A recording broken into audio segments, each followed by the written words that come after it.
여기 좀 이상한 의사가 있습니다. 카페를 하고 빨래방을 하고 편의점을 하고 그러다 망한 적이 있습니다.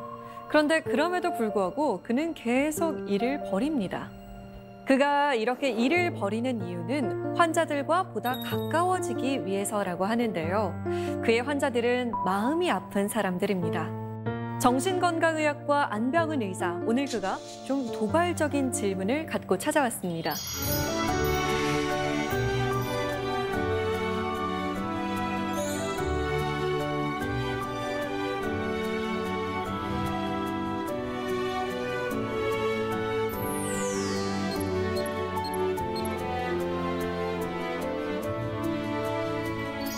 안녕하세요. 반갑습니다.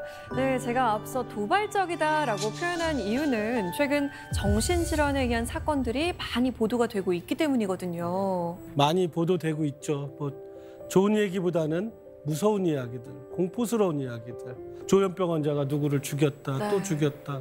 오히려 그런 얘기를 보면서 더 같이 살아가야 된다. 그들을 더 품어 안아야 된다. 그래야 그런 일이 벌어지지 않을 거다라는 얘기를 오늘 강의를 통해서 들려드리고 싶습니다. 네, 오늘날 우리에게 반드시 필요한 이야기가 아닐까 싶은데요.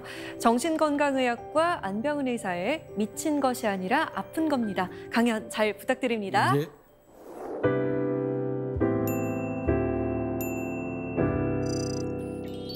오늘 제가 여러분들과 나누고 싶은 이야기는 미친 것이 아니라 아픈 겁니다라는 이야기입니다. 흔히 미쳤다라고 할 때 어떤 때 많이 쓰나요? 뭔가 하나에 몰두하고 열심히 하는 모습을 볼 때 우리는 그 사람 보고 저 사람 미쳤어, 뭔가에 미쳤어 이렇게 얘기합니다. 어쩜 오늘 전반적인 제 이야기를 보면 안병은 미쳤구나, 단단히 미쳤다라고 이야기할 수도 있어요.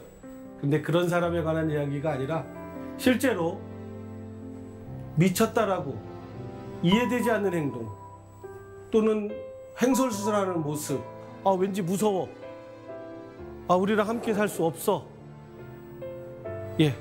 그런 분들이 사실은 아프다는 것을 말해주고 싶습니다. 그래서 충분히 치료받으면서 우리와 함께 살아갈 수 있다는 얘기를 오늘 나누고 싶습니다.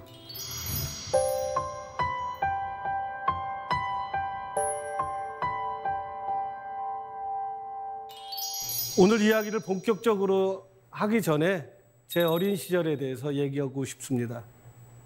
제 어린 시절은 상당히 산만했고 집중하지 못했습니다. 4학년, 5학년, 6학년 동안 우연히 한 담임선생님이 저를 가르치셨어요. 담임선생님의 교탁 바로 옆에는 저를 위한 자리가 마련돼 있었어요. 선생님 말씀으로는 딱 때리기 좋은 데 앉으라고. 수업 시간에 상당히 산만했거든요. 초등학교 시절을 생각해 보면 생각나는 물건이 한 2가지가 있습니다. 그 첫 번째 물건이 바로 빨래집게입니다. 아마도 빨래집게는 선생님이 저를 위한 치료 도구로 활용하셨던 것 같아요. 말이 어찌나 많은지 수업 시간에도 옆 짝꿍과도 이야기해야 되고 뒷 친구와도 이야기해야 되는 저에게 좀 가만히 좀 있고 조용히 하라고 제 입에다가 사실 빨래집게를 물려주셨어요. 또 기억나는 물건이 바로 우산입니다. 우산 중에서도 망가진 우산입니다. 비 오는 날 우산을 갖고 갔다 그날 비가 그치면 우산을 참 많이 잃어버렸어요. 지금도 그렇습니다. 그러니 어머니가 멀쩡한 우산을 안 주시더라고요. 또 어차피 잃어버릴 건데 망가진 우산을 쓰고 다니래요. 제가 만약에 정신과 의사로서 제 외래에 저 같은 아이가 와서 상담을 받는다면 아마 저는 이 친구는 주의력결핍 과잉 행동장애, 흔히 ADHD로 알려져 있는 질환을 앓고 있다고 말할 것 같아요. 이게 나이가 먹는다고 의사가 된다고 정신과 의사가 된다고 해결되느냐? 저는 그렇지 않았던 것 같아요. 저에게 가장 큰 형벌은 앉아 있는 거예요. 그래서 지금도 진료 시간이 상당히 짧습니다. 하루에 4시간 내지 5시간 정도가 저에게는 좋은 집중 시간 같아요. 그러면서 저는 또 산만하고 행동이 많고 집중 못하니까 이걸 어떻게 정신과 의사의 역할에 좀 활용할 수 없을까? 그때 생각난 게 그거예요. 생긴 대로 살아보자. 그건 네 장점이니까 네 멋대로 살아보면 안 되겠나? 그래서 저는 학교로 지역으로 다니면서 진료하는 일들을 하기 시작했어요. 때로는 다리 밑에서 마음이 아픈 사람을 만나서 상담했고, 물론 역 대합실에서 노숙인 분들, 특히 정신적 문제가 있어 보이는 분들과 상담한 적도 있습니다. 그렇게 학창시절에 다니기 싫어했던 학교도 정말 많이 다니면서 학교에서 아이들을 만났습니다. 제가 학교에 가서 보면 보건교사들이 말을 합니다. 선생님, 보건실에 수업하기 싫어가지고 애들이 꾀병을 부리면서 누워있는 애들이 너무 많다고. 이거 어떻게 했으면 좋겠냐고. 그래서 제가 보건교사에게 말했어요. 마음이 아픈데 잘 표현 못해서 몸이 대신 아픈 거 아닐까요? 꾀병도 병입니다. 꾀병도 우리가 돌봐야 될 병 아닐까요? 왜 우리는 마음 아픈 걸 왜 표현하지 못할까요? 조금은 엉뚱한 질문을 한번 해보겠습니다. 호박에 줄 그은다고 수박 될까요? 절대로 호박을 무시하거나 호박이 하찮다라는 얘기는 아닙니다. 어떤 겉의 모양을 바꾼다고 해서 내용물이 바뀌지 않는다라는 얘기입니다. 왜 이런 이야기를 하고 싶냐? 바로 정신과에 대한 이야기입니다. 아나운서분께서는 마음이 아플 때 네. 오늘 내가 마음이 아프니까 정신과에 한번 가봐야겠다. 그렇게 한번 생각해 보신 적 있으실까요? 아니요. 마음이 아프면 그냥 아픈가 보다 이러고 좀 생각을 못했던 것 같아요. 정신과에 가겠다고. 많은 분들이 마음이 아플 때 쉽사리 나 정신과 가야겠다 이렇게 생각해 보지 않아요. 여러분들에게 누군가가 정신과 가보라고, 너 정신질환이 있어 보인다고 말한다면 어떤 생각이 드세요? 그래요? 제가 아파 보였나요? 그럼 병원 가야겠군요. 그렇게 생각 못해요. 누가 저보고, 제 아들의 담임교사가 저보고 당신 아들이 좀 정신적으로 문제가 있어 보이고 마음이 아파 보이니까 정신과 한번 가보세요. 저희가 이렇게 말한다면 정신과 의사인 저도 쉽사리 그 말을 받아들이기 어려울 것 같아요. 왜 그럴까요? 이 정신질환, 정신과 안에는 이 질병 본연의 모습 말고도 또 다른 편견이나 은유가 숨어 있다는 겁니다. 이 질병이 단순히 이 질병이 아니에요. 그냥 내가 아픈 만큼만 아파하고 그래야 되는데 그 이상의 것이 더 씌워져 있는 겁니다. 그게 바로 정신질환에 붙어 있는 은유들입니다. 편견들입니다. 그것 때문에 우리는 더더욱 이 질병을 인정하기도 또 이 질병을 앓으면서도 부정하고 싶은 거예요. 그래서 2011년에 정신과라는 이름을 정신건강의학과로 바꿉니다. 정신과 하면 마치 미친 사람들이나 가고 이상한 사람들이나 가고 이상한 곳인 것처럼 비춰졌던 것도 사실입니다. 그런 인식을 개선하고 좀 정신질환을 예방하고 정신건강을 증진하는 목적까지 담아서 정신건강의학과로 개명합니다. 또 그 편견이 가장 심했던 병이 바로 정신질환 중에서 정신분열병이었습니다. 정신분열병? 정신이 나눠진 거야? 쪼개진 거야? 갈라진 거야? 찢어진 거야? 다중인격처럼 순간적으로 이랬다 저랬다 성격이 막 변하고 예측 불가능한 폭력적인 사람처럼 보여졌습니다. 그래서 그 이름을 똑같이 2011년에 조현병이라는 이름으로 바꿉니다. 조현이라는 뜻은 검은고의 줄을 조율한다는 뜻입니다.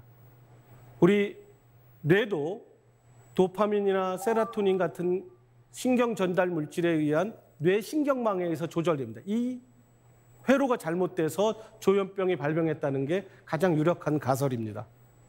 바로 이 신경망을 잘 조율하면 우리의 아픈 마음도 조현병적 증상도 완화되고 잘 살아갈 수 있고 증상이 좋아질 거라는 그 소망을 담았을 것 같습니다. 참 이름 좋은 이름입니다. 그런데 호박에 줄 긋는다고 수박이 안 되더라고요.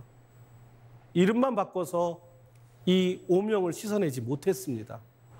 얼마 지나지 않아 여러 사건들이 터지고 여러 일들이 벌어지면서 또다시 정신분열병이 가지고 있었던 잘못된 편견들이 고스란히 조현병에 다 옮아갑니다.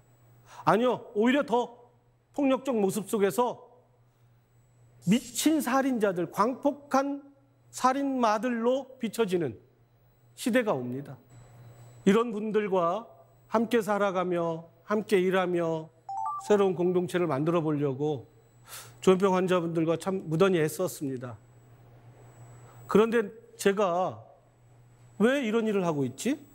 왜 정신과 의사가 돼서 왜 조현병을 가진 분들과 함께 살아가는 그런 일을 하고 있지?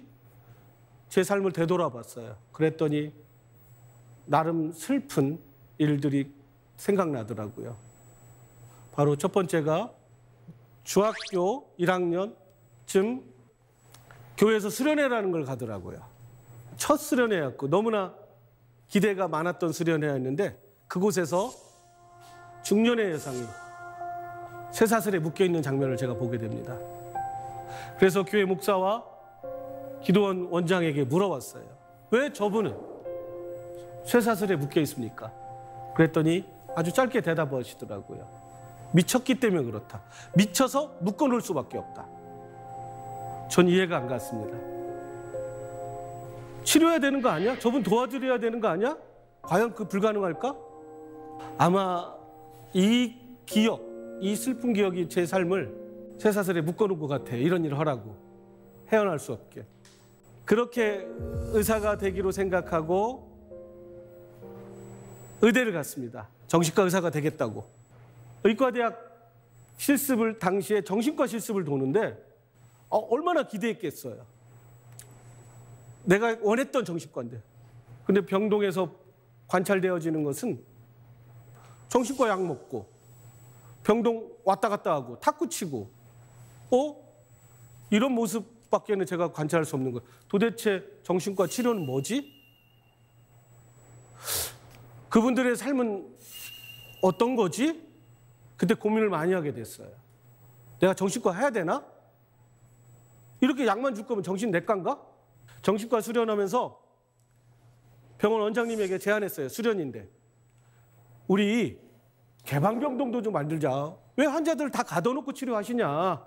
개방병동도 만들고 함께 재활 프로그램도 만들어보고 지역에 가서 살 수 있도록 그런 프로그램도 한번 해보면 안 되겠냐. 했어요. 열심히 했고 그분들과 야외로 놀러도 가고 외부에 있는 세차장에 취업도 할 수 있도록 알선도 해보고 그래서 퇴원할 수 있을 것 같아. 그래서 보호자에게 퇴원을 하면 안 되겠냐? 안 되겠다는 거야. 왜 그러시냐? 나오면 또 약 안 먹고 또 나빠질 건데 안 되겠다. 그리고 집보다 병원이 훨씬 편한데 뭘 굳이 애써서 바깥에서 살게 하려고 하냐. 어쩌면 그때 든 생각이 그런 것 같아요. 조현병 환자들은 부모에게도 가정에게도 가족에게도 지역 주민들에게도 불편한 존재 아닌가? 함께 살고 싶어 하지 않는 그런 존재들 아닌가? 그럼 난 정신과 의사로서 뭐를 해야 되지? 그러면서 제가 수원에 지역사회 정신보건 사업을 배우러 수원에 오게 됩니다. 방법이 없을까? 그래서 지역에서 많은 환자분들을 만나게 됐습니다. 진료실에서만 본 것이 아니라 여러 환자분들의 삶의 공간에서 만나면서 그들의 이야기를 들어봤죠. 그때 당시 제가 느꼈던 게 이분들은 정말 많이 아픈데 드러내고 마음껏 아파할 수 없구나. 왜 그럴까요? 우리는 흔히 아플 때, 환자가 됐을 때 각자의 책임에서 약간 면제가 됩니다. 환자 역할이라는 용어를 제안한 사람이 있습니다. 펠컷 파슨스라는 사회학자가 제안했습니다. 이 이야기는 뭐냐? 우리는 환자가 되면 조금 아파도 되고 내가 일을 안 해도 되고 그리고 조금은 이상한 무례할 보일지 몰라도 어른 앞에서 누워 있어도 되잖아요. 그게 바로 환자 역할입니다. 이 개념을 좀 더 세분해서 말한 사회학자가 있습니다. 엘리엇 프라이드슨이라는 사람이 3가지 개념으로 좀 더 확대합니다. 첫 번째로 질병이 좀 경하고 금방 회복될 수 있는 환자들은 조건부 환자 역할을 하게 되는 거죠. 아픈 기간 동안만 조금 책임을 면해주고 하던 일을 멈춰도 되고 쉬어도 되는 거죠. 그런데 두 번째 그룹은 조금은 난치병과 같은 심각한 질환을 앓고 있는 분들에게는 조건 없는 무조건적인 정당성을 부여하는 거예요. 환자 역할의 정당성을 부여해 주는 거죠. 조금은 긴 기간 동안, 어쩌면 살아있는 평생 동안 공적인 혜택도 줄 수 있고 충분히 치료받을 수 있도록. 그런데 세 번째 그룹이 있습니다. 바로 경멸받는 질병을 앓는 환자들입니다. 이 얘기는 뭐냐? 아프지만 그 병에 대한 책임도 개인에게 있는 거예요. 그렇기 때문에 책임을 면해주지도 않아요. 때로는 비난합니다. 멸시합니다. 네가 그러니까 그 병에 걸렸지. 그게 예전에는 에이즈가 그랬었죠. 그럼 지금 시대에 바로 이렇게 경멸받는 질병은 뭘까요? 바로 중증의 정신질환인 조현병입니다. 나는 환청이 들리고 누군가 나를 해칠 것 같아서 너무너무 괴로운 망상이 있는데 아파할 수가 없어요. 온전히 자신의 책임이고 또한 사회로부터 온갖 경멸과 멸시를 받아야 돼요. 이런 병이라면 여러분 중에서 누가 이런 병을 인정하고 싶겠어요? 누가 이런 병을 그래 나 조현병이야 하고 치료받겠다고 자청할 수 있겠냐고요. 제가 현장에서 너무나 많이 느꼈던 겁니다. 아파, 힘들어. 그런데 말할 수 없어. 말했다가는 난 그런 취급을 받을 거니까. 조현병을 앓고 있지만 정신병원이 아닌 지역사회에서 살아가려면 어떤 게 필요합니까? 물어봤어요. 그랬더니 살아갈 집과 일할 곳이 필요합니다. 이 두 가지가 가장 필요합니다. 우리가 좀 살고 싶어도 받아주지 않아요, 지역 주민들이. 때로는 일도 안 시켜줘요. 그래서 제가 일자리를 구할 수 있는 지역 신문을 열독을 했어요. 어떤 일이 있나? 어디에 좀 저렴한 고시원이나 혼자 살 만한 주택이 없나? 많은 곳에서 다 거부합니다. 안 돼요. 우리 어떻게 미친 사람들이랑 함께 살고 미친 사람들이랑 어떻게 일해요? 아, 무서워요. 저 사람들이 언제 나 해칠지 모르는데 아유 됐어요. 아유 저 정신과 의사하고 충분히 제가 다 보증할게요. 아, 됐어요. 정신과 의사를 또 못 믿는 것 같아요. 저를 못 믿었던 건지. 그래서 그때 그런 생각이 들었어요. 그래 한번 해보자. 왜 사람들이 이렇게 힘들어하는지를 전문가인 제가 한번 해보고 싶었어요. 알아보고 싶었어요. 무엇이 힘든 건지. 어떤 면이 이분들이 같이 일하기 괴로운 건지. 해보자. 그래서 동료 의사들, 사회복지사들, 간호사들과 또 당사자분들, 조현병 앓고 있는 분들과 힘을 합쳐서 우리 동네라는 사회적 기업을 만들기 시작한 겁니다. 처음에는 편의점을 했고요. 슈퍼 2곳을 열었고요. 커피집을 내서 10개까지 확장도 해봤고요. 10개 이상이었죠. 세탁공장도 열어보고 운동화 빨래방도 했습니다. 제가 많은 수의 정신질환자분들, 조현병 환자분들에게 직장 일자리를 주면 참 좋았겠지만 왜 힘든지만 보여주고 싶었어요. 왜 힘든지. 그래서 뭘 바꿔야 되는지. 우리는 어떤 준비를 해야 되는지.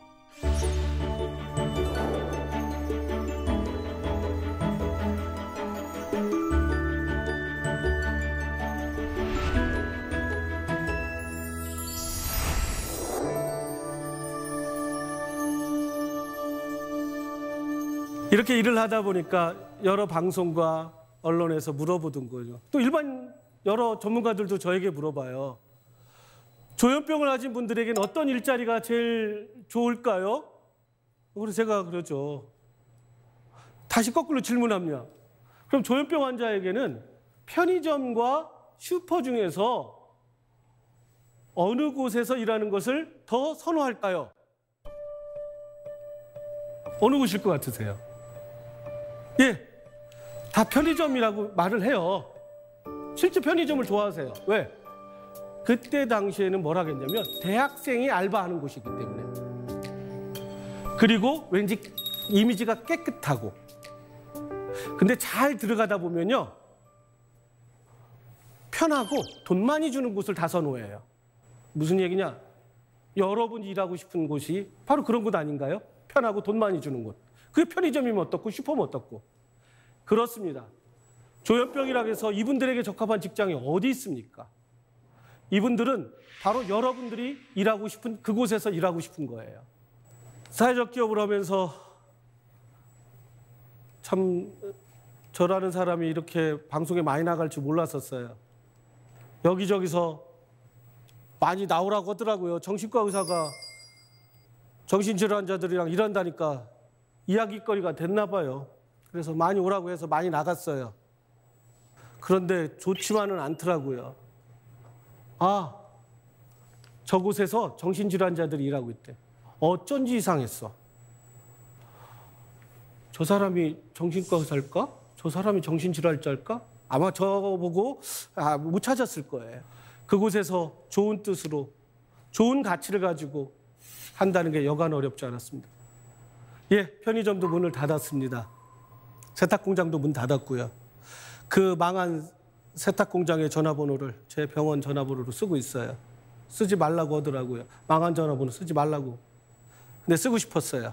금전적으로 많은 손해를 보고 첫 번째 시도가 실패처럼 보일 수 있어요. 그렇지만 저는 그렇게 생각합니다. 첫 연습이었고 앞으로도 더 많이 시도할 수 있다. 또 하나 제 직함이 하나 더 있습니다. 바로 협동조합 행복농장의 이사장입니다. 아니, 농사까지죠? 예, 농사를 직접 짓는 건 아니고요. 조현병을 가지고 계시고 중증의 정신질환을 가지고 계신 분들이 농촌 마을에서 함께 농사 지면서 마을 분들과 어울려 사는 모형을 한번 만들어 보려고 노력했었습니다. 저희 행복농장은 돌봄 농장의 형태입니다. 사회적 농업의 일환입니다. 돌봄 농장이란 건 뭐냐? 농촌 또는 농업을 배경으로 해서 취약계층들, 흔히 말하는 장애인들, 노인들, 어린아이들이 함께 일하거나 와서 즐기고 마음의 위로를 얻고 때로는 치유적 활동을 할 수 있는 공간을 말하는 겁니다. 그 농부학교 프로그램이 바로 자연굿이라는 프로그램입니다. 저는 그렇게 창조적이지 못해서 이렇게 좀 따오는 걸 잘합니다. 정약용 선생님의 실사굿에서 따와가지고 자연굿이, 자연에서 옳은 것을 구하라. 자연은 항상 옳은 것 같습니다. 자연 속에서는 사람들 마음도 편해지고 그 자체가 치료적이고 또 자연에서 함께 농작업을 하면서 많이 위로받는 걸 봤어요. 이 농부학교의 가장 큰 핵심은 그거였습니다. 내가 돌봄이 필요한 사람이지만 내가 농작물이나 동물을 돌보다 보면 스스로를 돌볼 수 있게 됩니다. 바로 그런 돌봄의 능력을 배우게 되는 거죠. 그런 경험을 많이 했고요. 이런 자연구시 프로그램을 통해서 실제로 조현병 당사자분들이 정직원으로 함께 저희 농장에서 일하고 계시고요. 마을에서 마을 어르신들과 함께 어울려서 농사일도 하고 지내고 있습니다. 또 마을이나 그 근처에 있는 지적장애라든지 또 다른 자폐장애를 앓고 있는 친구들도 함께 일하면서 생활하는 모형을 계속해서 추구하고 있습니다.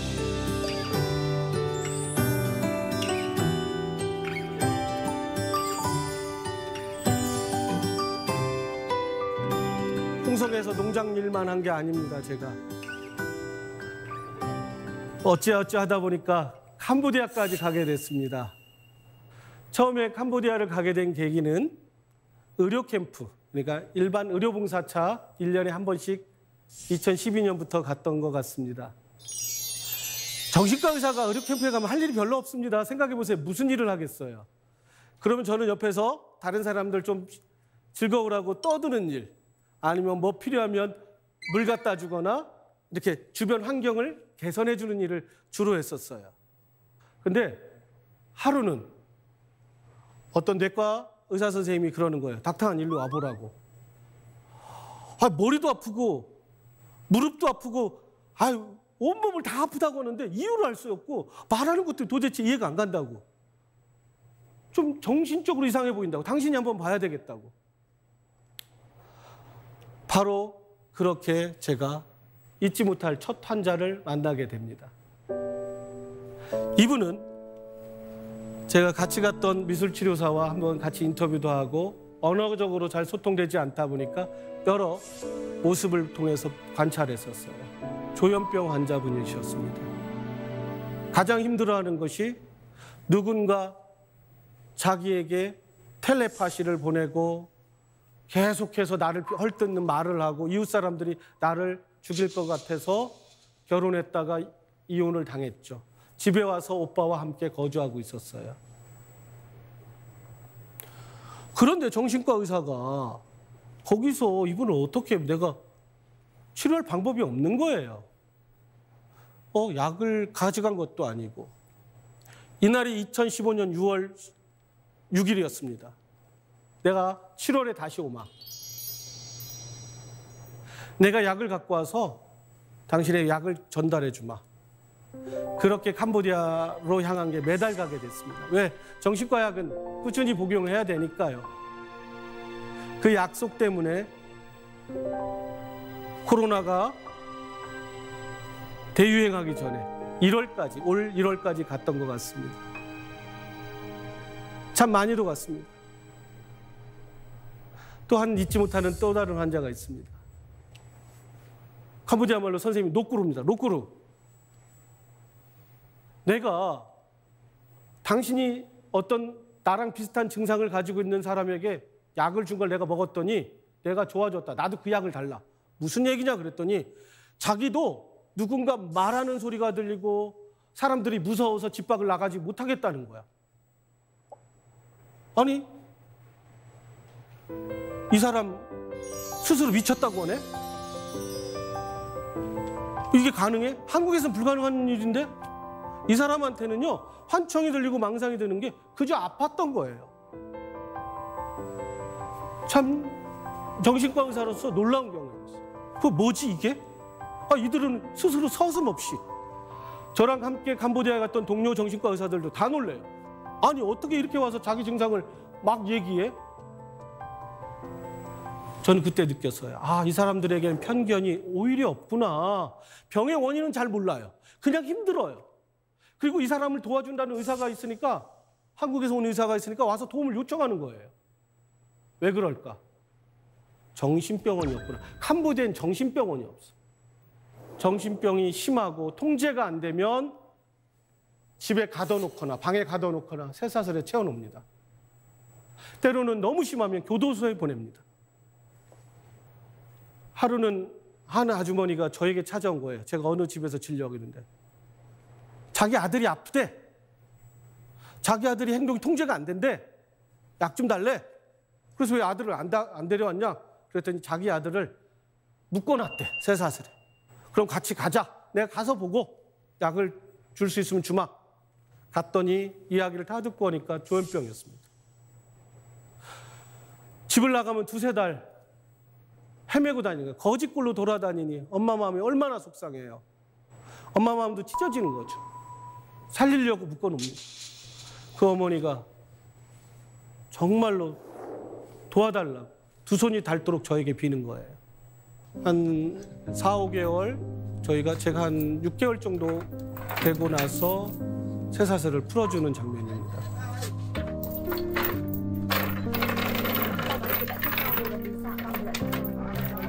그 친구가 한 번은 저희가 진료를 하고 가고 있는데 저 멀리서 소를 몰고 가는 거예요.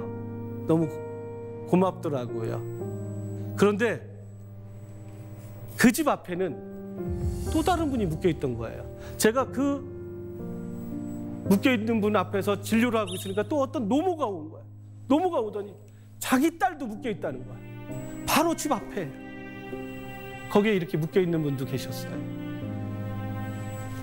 나중에 이분도 풀려났고 서로 인사를 할 자리가 있었어. 오래간만이다. 서로 얘기도 하고 참 그랬던 경험이 있었습니다. 이렇게 저는 체인 프리 무브먼트, 쇠사슬로부터 해방운동, 이런 명명하에 캄보디아에서 중증의 조현병들, 쇠사슬에 묶여있던 분들, 때로는 이렇게 7년간 게장 같은 곳에 갇혀있는 분도 계셨어요. 처음에는 이 게장의 높이를 좀 올려달라. 이 철장을 너무 얕지 않냐. 좋아, 가둬놓는 것까지는 내가 풀어주라고 말을 못 하겠는데 좀 높여가지고 쓸 정도는 만들어드리면 안 되겠냐. 처음에는 그래서 세웠고요. 지금은 이제 나와서 생활하고 계십니다. 충분히 이분들요, 약 잘 드리고 설득 잘하면 약 먹으면 난폭해지지 않습니다.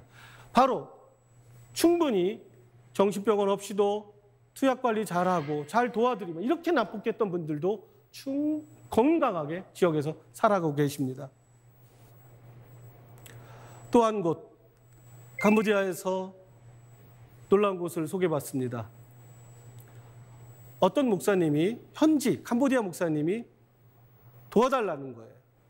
자기가 소유하고 있는 망고 농장에 10명 정도 되는 분들이 모여 살고 있는데 당신의 도움이 필요할 것 같다. 그래서 가봤어요. 망고 농장에 갔더니 마을에서 버려진 자들이 함께 살고 있는 거예요.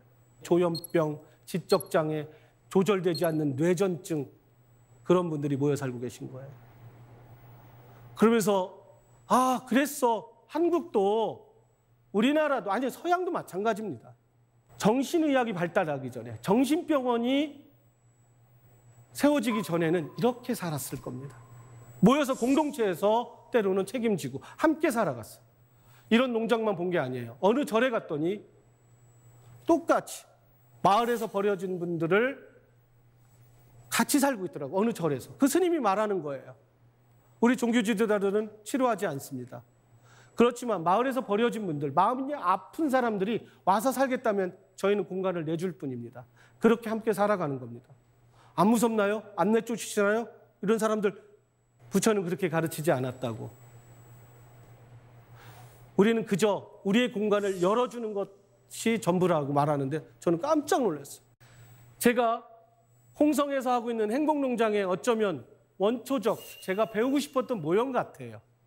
공동체가 살아있고 함께 살아가는 모습인 것 같습니다. And I think to myself, what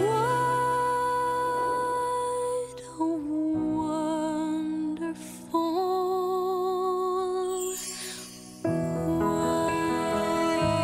world.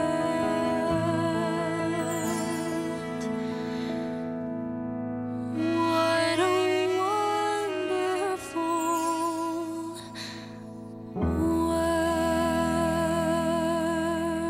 world. 이렇게 사회적 기업도 하고 농장에서 함께 일하는 모형도 또 외국에까지 가서 일하는데 그냥 저는 스스로 만족하고 살았어요. 아이, 이 정도 하면 그래도 정신과 의사로서 이 정도 했으면 됐지. 뭘 더 바래? 좀 안일했습니다. 2017년경 보호 의무자에 의한 정신과 입원이 위헌 판결을 받습니다. 그러면서 그 전후로 정신보건법이 전면적으로 개정됩니다. 그때 제가 들었던 생각은 이제 너무나 쉽게 조현병, 정신과적 어려움을 가지고 계신 분들 쉽게 입원시키지 않을 수 있겠구나. 이분들의 의견이 존중받고 인권이 존중받고 지역에서 살아가면서 이제 치료받을 수 있겠구나. 그런 희망을 가졌어요. 너무 희망을 쉽게 가졌나 봐요. 그 희망이 일순간에 무너집니다. 네, 오늘 오후 서울의 한 종합병원에서 정신과 의사가 자신이 치료하던 30대 외래 환자가 휘두른 흉기에 찔려 숨졌습니다. 동료 의사였던 임세훈 교수가 2018년 12월 31일 본인이 치료하던 조울증을 앓고 있는 환자에게 피살당해 사망합니다. 물론 고 임세훈 교수의 뜻도 그랬고 유가족의 뜻도 이것이 조현병에 대한 편견을 더 강화시키지 않길 바란다고 해서 어느 정도 무마되는 것 같았어요. 그런데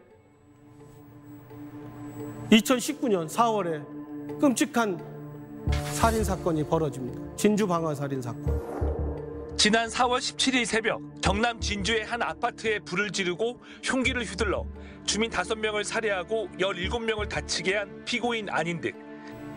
방화를 저지르고 그때 뛰쳐나오는 사람들을 무차별적으로 살해합니다. 이걸 보면서 저는 큰일 났다. 다 무너졌다. 희망이고 나발이고 이제 어떻게 한다냐. 많은 사람들은 그래요. 정신보건법을 개정해서 조현병 등을 앓고 있는 정신질환자를 입원시키는 게 어려워졌기 때문에 이런 일이 벌어졌다고. 이걸 어떻게 해결하지? 신문에 이런 댓글들이 실립니다. 미친 살인자들. 그 살인자들은 다 쳐넣어야 돼. 아니, 쳐넣는 거, 정신병원에 쳐넣는 걸 가지고는 안 돼. 그냥 죽여버려야 돼. 다 사살해버려야 돼. 이런 조현병 혐오가 일반인 사이에서 팽배해집니다. 그도 그럴 것이 얼마나 많은 조현병 관련 범죄들이 언론에 비춰집니까? 그런데 이런 분들을 특별 관리하고 쳐넣어야 되는데 그럼 이런 분들은 누구죠? 조현병 환자인가요? 살인을 저지른 그 사람들이 특별 관리의 대상일까요? 도대체 누구죠? 여기서 저는 답답했어요. 모든 조현병을 앓고 있는 분들이 다 이런 광폭한 살인자가 된 거예요. 그래서 조현병을 앓고 있는 사람은 다 정신병원에 쳐넣어야 된다는 공식으로 흘러갑니다. 제 외래에 와서 어떤 조현병 환자가 저에게 묻습니다. 선생님, 저도 어느 순간 제가 저를 자유를 못해서 누군가를 죽일 수 있는 범죄자인가요?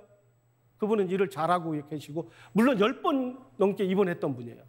치료 잘 받고 직장 생활도 5년째 잘 유지하고 있었어요. 어떤 보호자는 와가지고 아이가 ADHD인데 우리 아이가 조현병 되는 거 아닌가요? 무서워요. 동네 사람들에게 우리 아이가 ADHD로 정신과 치료받고 있었다고 했는데 동네 사람들이 물어봐요. 쟤도 조현병 돼가지고 살인 저지르는 거 아니야? 어떤 부모는 얘기합니다. 내 자녀가 조현병인데 나도 내 자녀가 이제 무서워졌어요. 어느 순간 나를 죽일 수 있을 것 같다는 생각에. 이건 뭐지? 정말로 조현병 환자는 그렇게 무서운 존재고 광폭한 살인자일까? 아니죠. 예, 조현병 환자 중에 아주 극소수입니다. 그렇지만 언론에서 그렇게 비춰지고 나면 딱 하나가 남습니다. 조현병 환자는 광폭한 살인자야. 예, 혼자 안일하게 제 일에만 몰두했던 제가 사실 부끄러워졌어요. 저도 이런 일련의 사태 속에서 저는 뭐라고 말할 수 있죠?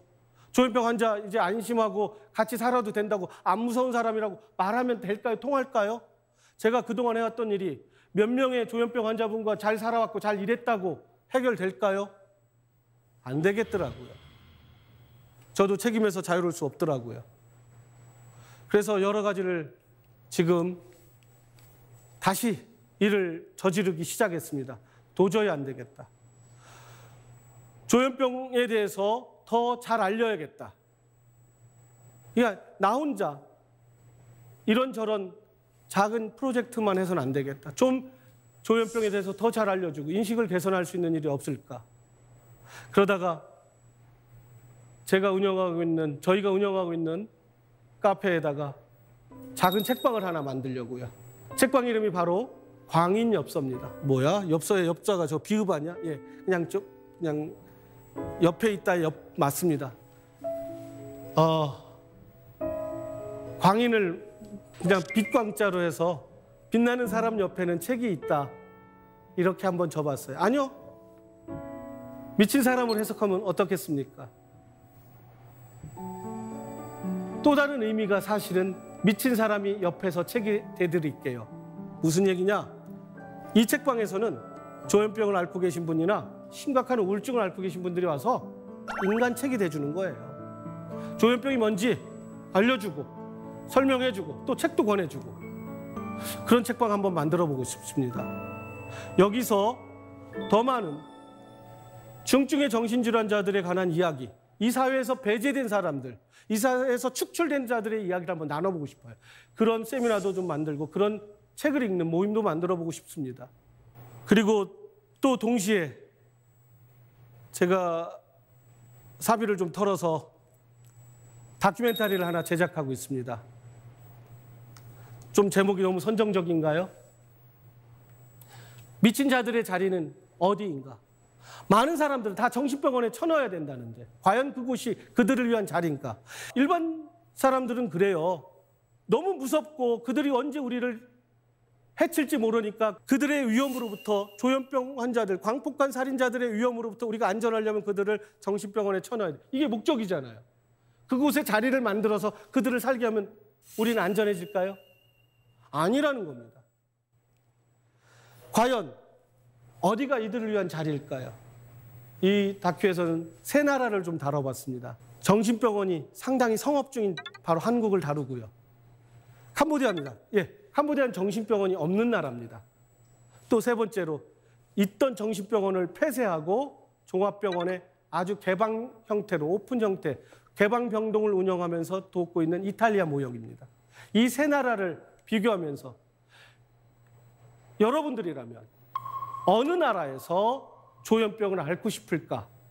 그걸 한번 보여주고 싶었어요.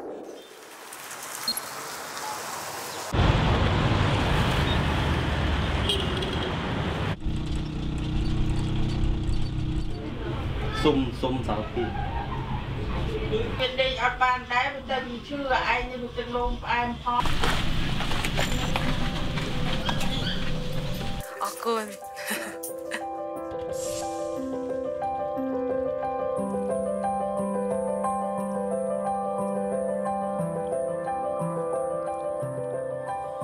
제가 다큐를 찍으면서 일반인들의 인터뷰를 많이 따봤습니다. 그분들이 한결같이 말하는 게 두렵다, 무섭다. 그럼 나는 이분들에게 어떻게 해야 되지? 이분들에게 그냥 환대할 용기를, 맞이할 용기를 한번 가져보십시오. 이렇게 말할 수 있을까? 만나면 됩니다. 많은 분들이 그래요. 일반인 중에서도 조현병에 대해서 인식이 바뀐 분들이 어떤 게 제일 좋은 계기였느냐? 단 하나였어요. 만나니까 괜찮더라. 내가 생각했던 그런 분이 아니더라. 만나야 됩니다. 우리는 한번 보시라는 거예요. 그분들을 만나보면 여러분의 생각을 바뀔 겁니다. 한번 만날 용기를, 그리고 그들을 환대할 용기를 한번 가져주셨으면 좋겠습니다. 마지막으로 김영경 선생님이 쓴 사람, 장소, 환대라는 책에서 나온 글을 하나 소개하고 마치도록 하겠습니다. 반면에 어떤 개체가 사람이 되기 위해서는 사회 안으로 들어가야 한다. 사회가 그의 이름을 불러주어야 하며 그에게 자리를 만들어 주어야 한다. 여러분들은 조현병 환자분들에게 자리를 내어주실 수 있을까요? 저는 이런 세상을 꿈꿔봅니다. 여러분 누구나 다 마음이 아플 수 있어요. 그게 작은 아픔부터 큰 아픔까지 마음껏 마음을 아파할 수 있는 세상을 생각해 봅니다. 예, 강의 끝까지 들어주셔서 감사합니다.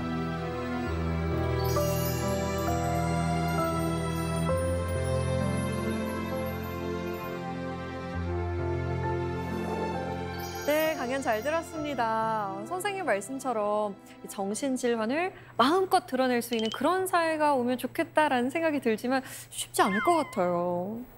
쉽지 않겠죠. 네, 우리가 더 많이 노력하고 어쩌면 더 많이 알려야 되고 좀 그런 자리가 더 많아야 될 것 같습니다. 네. 자, 사사기 공동체에서 저희가 질문을 먼저 받아봤는데요. 네, 먼저 이은희 씨의 질문입니다. 가족 중 정신질환이 있고 본인이 병원 가기를 완강히 거부한다면 어떻게 해야 할까요?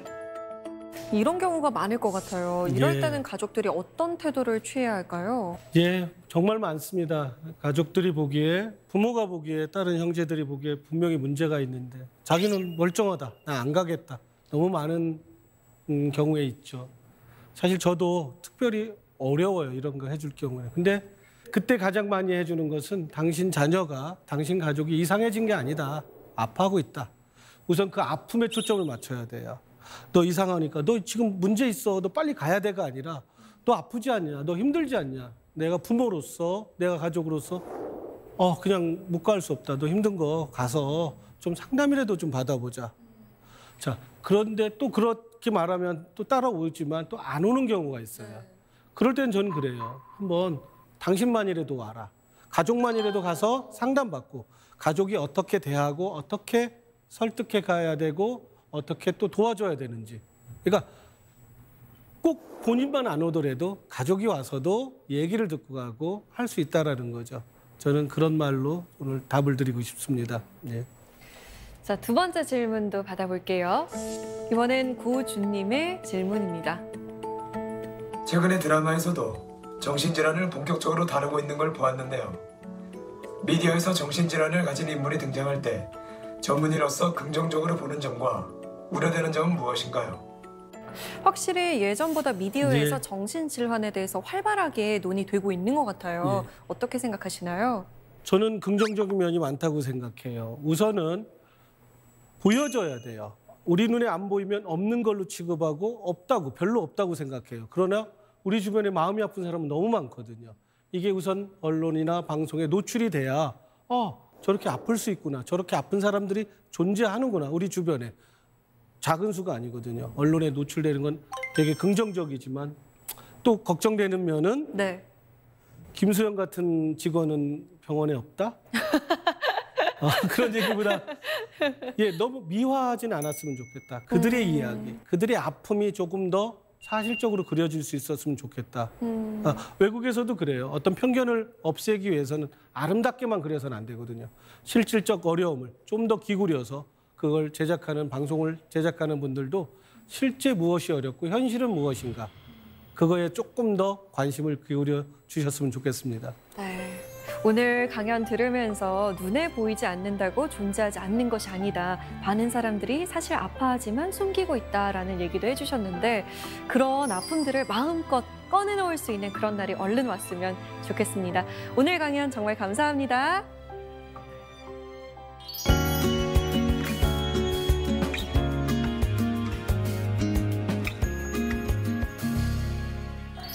요즘 차를 마실 수 있는 곳들이 늘어갑니다. 피지팁스는 향수병을 치료해주는 차, 다즐링은 마음을 편안하게 해줍니다. 얼그레이는 무슨 옷을 입을지 고를 때 마시면 그만이고요. 푸르티차는 자유로운 영혼을 지닌 차라고 하죠. 녹차는 입안은 물론 마음까지 깨끗하게 씻어내는 데도 아주 좋습니다. 어떤 차를 고르셨나요? 차 한 잔 들고 차세기 공동체 스미다 함께 하시면 어떨까요? 저희는 다음 시간에 찾아오겠습니다.